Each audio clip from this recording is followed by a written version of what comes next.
I'm actually going to leave the first main point to the end, the little sprinkle on top, the surprise, if you will. It's the most obvious, in my opinion, and kind of tightens the whole package up, but we're going to leave that to last. Should go shoes off. Okay, ladies and gentlemen, welcome back. We are at, I believe, episode 245 today, and today we are called How to List a Home for Sale. It's going to be very acutely real estate focused today, and I'm going to go through the highlights. I'm speaking to the sellers today, highlighting what I do, but more importantly, the expectation nowadays in this world of technology, so much of it, what should be being done for you when listing your home for sale. As we know, everything is very expensive now. There's a lot of money on the line, both for sales price, achieving the highest always, in all ways, and cost of commission, even though that price hasn't changed in decades, it's still based on sale price and it's expensive, as we know. And we always want to make sure you are working with the finest realtors. No realtor is built the same, and that your agent has a grasp on what they're doing, why, and what the best way to do it is, and that it is listing your home and getting it out there for the world to see, so you get top dollar, top terms, top everything, and that's it. So let's get into it. This is going to be similar to a conversation that I would have if we were working together, if you were Mr. or Mrs. Seller and I was me, and we're having a quiet fireside chat about listing and what should be done. So the goal of all of this is pre-qualifying the buyer. So we want to have everything I'm about to discuss out in the world and seen by the potential buyer before calling me, your agent, and booking a private showing to come in and view the home. Stepping into the home used to be, back when I started, way back when, the first step of the process. Now, in my mind, it's the last step. We have enough tools that we can use, if we're going to use them properly, which I of course do, put out there in the world that they can see all aspects of the home, and coming in and standing in the home, touching the home, feeling the home one-to-one is now the last step. So the goal of all this is pre-qualifying the buyer, so once they come in, they have no surprises and they are then good to go. We've all heard of the stories, obviously me from other agents, probably more than you, any potential owners, but we booked a showing and they came in and they were there for 5 seconds and they walked in the front door and they turned around and left. They said it wasn't for them. That should never happen anymore. Absolute worst case scenario. Now we can only do what we can do. We can't make the buyer that we don't know look at something or see something, but we hope that with all the tools that get used and technologies out there, they can see it, and or because 99% of people are represented with their own agents now, those agents can put these tools in front of them. So I'm going to jump into it here. A lot of this is with a baseline of a realtor's marketing, I should say, is only as good as their database. So I'm not knocking new agents. I'm not knocking new techs out there selling services. But like I said, and I'm sure you can all agree, no agent is made equal. Everyone has their own experience and time in the business and roadblocks they've overcome to then be able to provide a better, well-rounded service to you. The same with all the technicians that we need. So for example, we're starting here with, I'm actually going to leave the first main point, which is not to do with technicians, to the end, the little sprinkle on top, the surprise, if you will. It's the most obvious, in my opinion, and kind of tightens the whole package up, but we're going to leave that to last. So when we go into the actual technology here, the first thing that everyone thinks is obviously photos. Now, photos can be done with this, hopefully not. And photos can also be done by professionals, which is most common now, and professionals of all price points. There's people hitting bottom basement pricing, like in any other business. And then you've got the best in the business. So being in the business as long as I have leaned in the direction over the years of trying to get the best people with me on my team to provide the overall service to my clients, the sellers. So we only use kind of tried and true photographers who truly understand photography in itself. It's not coming in and getting rooms. It's all about lighting. It's all about angles and the variety of all of that stuff. You've got regular shoots, you've got twilight shoots, the best in their craft really, and really focusing in on photography in general, not just real estate photography in general, if that makes sense. So these photos, being the first front line of the marketing that typically goes out, have to be done by photographers with a history in the market. And what I like to do is get obviously the best indoor and outdoor photos, daytime and twilight, as well as neighborhood. So you really want to paint a picture here when you're selling something, especially if it's $2, $3, $4, $5+ million. What are they buying? Yes, they're buying that square footage, but they're really buying into the neighborhood. So neighborhood photography as well is key. As you can see, I'm going off notes here because I don't want to forget anything. You also hear the photos made it show a lot better than it actually was, so we didn't like it. But what does that say? That says that the photography drew them in. So this definitely happens. That's a good thing. That's a sign of good photography. At least they've been presented to the property, and they can, of course, choose to or not to get emotional about the property, but at least they're in it to make that decision. Step number 2, video. No longer kind of those static, slow panning, slow music videos. It's boring, it's too slow, and it doesn't excite anyone about the property. What I like to do, as you may have seen, is orient the viewers with the property as we go room to room, explaining the highlights, the benefits, the mindset of the sellers, yourselves, why you love this room, why you bought this house, why you love this view, why you built this, why you oriented the room this way for people that have built. So really walking people through the home as you're discussing it with them in person. Again, always remember pre-qualifying. What are we doing here to pre-qualify buyers that aren't here today that we want to call? So we're walking them through the whole thing, highlighting all the key points. And again, video of the surrounding neighborhoods also.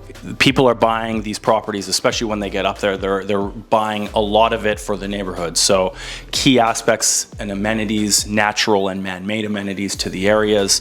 We were doing a neighborhood tour the other day in Point Grey, for example, and there's 3 beaches at the north side there. People care about that. People want to be close to that. People know that. The finest schools in Point Grey, as we all know, Lord Byng Secondary School, created yours truly. They want to know these sorts of things. So these are key aspects in the property tours to highlight as well, because that's all part of the buying value proposition that these people are looking for. Now, floor plans. I was in the gym the other day and there's a realtor there. I know he's a realtor. I don't know him personally, and I heard him talking to one of his clients. His client said, "Do we have a floor plan done yet?" And he said, "No, we didn't, because no one looks at those things." So that was extremely bad, in my opinion. Floor plans, again, are absolutely key. I like to do 2D and 3D floor plans. What this does is shows the room measurements of the home, and additionally the 3D will show room measurements and furniture placement of the home. So you can really stick in the mind of how does this flow, how does this work, where's the kitchen related to the den, related to the stairs, related to the master. So floor plans are absolutely key, and they really help wrap the property up in the eyes of a buyer of how does this space work. Because as good as the videos are, and as good as I'd like to believe that I'm orienting everyone through these properties on video, the floor plan, if you're looking at it, just definitely helps tie it all together. So 100% mandatory, in my opinion. And if any realtor says otherwise, I highly disagree with them, because I think it's just common sense, especially nowadays. Matterport. A Matterport is that link that you can get sent, and you can click your way through the home. I believe this is very good for buyers because it's another angle that they can walk themselves real time, their own selves, at the pace of their clicking through the home. But I don't like it in the sense that it's just a link. So you technically have to send the link out to someone, which if we're sending information packages out about properties, we send the link with it, but it's not on a database, for example, like on YouTube or Instagram or something like that, whereas an actual platform, you've just got to send that link out. But what that does is enables people to, again, walk through the home at their own pace and see the relation between the rooms and just the whole layout. So another good one there. Unique home brochures. I've got one of those here. So we're not sending out MLS feature sheets at open houses or at private showings. We're sending out essentially these magazines that we like to use, including photos, write-ups, of course the 3D floor plan down here. So something like that really makes your home stand out. And also when people are looking, people have a lot less time, it seems, these days. Every year people seem to be busier and so on and so forth. So they're really trying to scrunch tours together, I find. So if we've got private showings, oh, have you seen anything else today? Yeah, we're seeing 5, we're seeing 6. So when they're out seeing all these properties and the other properties are handing out MLS sheets, and you can hand out this, or your agent can hand out this, filled with all the information you need, it's a lot easier for them to remember you, come back to the property here, and be kind of reignited with what you're offering. So that's a big one for us as well that I think really stands out. So the social media and online presence and promotion additionally is huge. Of course, once we get all the base marketing done, the photos, the video, the floor plans, we can push that out through a variety of places. So gone are the days of, if we'll get you on this website and you'll come out, you'll see listings 5 days before they come out on the rest of the sites. There's a thing called reciprocity. As soon as the listing agents upload the listing to MLS, it gets distributed to all sites.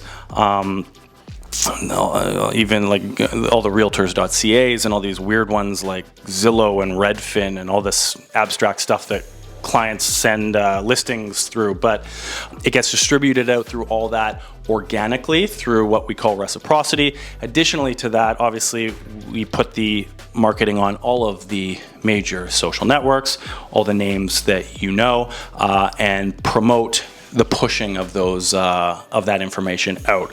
So we do paid promotion on all these sites to just push them further. If I've got 2,500 people following me on Instagram, that's great, and it can get in front of 2,500, but if I pay, I can get in front of 25,000. So for every listing, of course, we do that as well. If we're gonna do something, you've got to go all the way. So to maximize all those online presence, the paid promotion that goes that way really, again, gets it in front of more eyes. We're trying to pre-qualify your property in front of more people faster, and this is the best way we can do that with all these organic and then targeted social media and just general real estate websites. So if it's through keyword targeting or geo-targeting, we can get it out there faster that way, and that's what we do with that detail. Staging. Staging is a big one. There's 2 types of staging. There's real staging, physical staging, bringing in couches and chairs, art and TVs, which is extremely expensive, but extremely, I have no beneficial. It's not that difficult. It makes a huge difference if you're selling a vacant property, tenant just moved out, or you've just moved out. I highly recommend staging. We do not pay for that, but it makes a massive difference as it makes the home look like a sales center. Virtual staging is we can make it look like a sales center on paper. So we can get photos virtually staged showing what it could look like if there was furniture. So if you're flipping through MLS, you see empty living room, furnished living room, empty bedroom, furnished bedroom. So it makes a huge difference on paper. And this is a service we will cover if it's necessary, and it gives that pristine first look. Of course, once they walk into the property, it's still vacant, but a lot of people are not happy with the cost of staging. It's a very good business, and but I will say that it does work its wonders immensely. It is definitely worth the money, but it's an investment. From there, finally, the secret weapon is and always will be price. The pricing of the property will go further in getting you attention than any other aspect I've labeled today. All these other things are there as amplification tools to get what we're offering out to the world faster and further.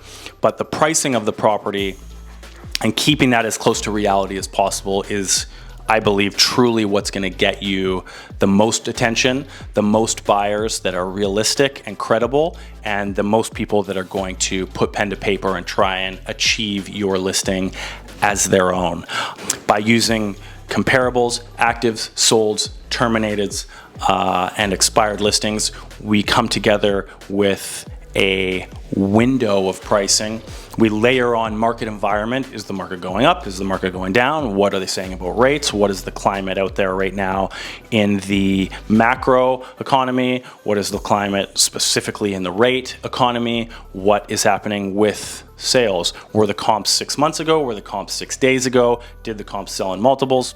All these things get layered on top. And from that, we create a price window, which is 3 prices. Entry level, you do not need to list it cheaper than X to sell. Market value, this is what we suggest you list at. It's sharp, it's reinforced by all of the data, and this is what you will get the most attention on. Or test the market a little bit higher, leaving a little bit of room for negotiation. And if the market is on the up and up, let's say, it's always nice to try and test a little bit higher. Not that listing higher will achieve you more money. The market environment will do that itself. As long as the property has been exposed to the caliber it should, the price is sharp, and the next part, which I'm going to jump into, is all covered, which is seller's responsibilities, then you're going to get the money that you deserve either way. If that by chance turns into multiple offers, and not multiple offers, it's worth $1 million and we listed it at 800. So of course there's 20 offers. Multiple offers, it's worth $1 million based on all the reinforcing data. We've priced it at $999. So our expectation is clear and on the table, and all the marketing has gone out. And it just so happens that we have presented the market with your home perfectly, and that in itself has generated multiple offers, in addition to all the individual circumstances of every potential buyer that we're not going to know, and they've missed in multiples already, so they're coming to us full steam, yada yada yada. So the last step there is seller's expectations. So the decluttering of a home is usually number one. It doesn't need to look like a sales center, but it needs to be as presentable as humanly possible, clean, clear, easy for people to perceive the space. People have a very hard time. There's a 2-seated couch there. What does my 3-seated couch looks like? I don't know. There's too much stuff in this room. Is it going to fit? Decluttering is probably the most valuable thing you can do. Second to realizing the home, once it goes online, is now a product on a shelf, just like that pair of shoes at Foot Locker. You need to allow the home to be exposed to as many people as possible, which means you need to allow as much access and easy access as possible. To say, I can only show the property Tuesday and Thursday from 3 to 5 is not going to serve you best in this whole operation. The exact same thing with pricing going back. I need to get this number for this reason. Unfortunately, we can try, but if all the reinforcing data isn't there, the market is not going to care why you want to sell. Well, if they want my property, they're going to pay. There's too much information out there now and too many options for people, and they simply will not care, unfortunately, if you are out of line with what makes the most sense. And all this reinforcing data is in the hands of all agents. So if they choose to use it or not is the question. But similar to the last step here, you need to have the home clean and decluttered. You need to have the home accessible at all times, ideally 7 days a week. So if John, the buyer who works late, needs to come in at 6 p.m. on a Friday or 8 a.m. on a Saturday, you need to be ready for that. In a nutshell, that is basically it. There are additional nuances based on access to the home, who's showing the home. Obviously, for example, I will show the home. You and I, Mr. Seller, have had the conversations, the nuances, the beliefs that you have in the property, the values that you took on and saw when you bought, and those will be directly conveyed, of course, to the potential buyers that come through. But all of this to be wrapped up with, these are all of the technologies at our disposal today. The highest in class for all of these technologies is who we are working with today. So there are no mistakes on any of that. Clarity is always key. The promotion of your property is always number one from the marketing side, and then from your side, listening to the numbers, listening to the market, listening to the climate, and pricing accurately, reinforced by the marketing, allowing the access is going to get you sold as quickly as possible for the highest price possible. Please comment below if you have any questions on any of that. It's a lot of talking, a lot of looking down at notes. I prefer the free as we go.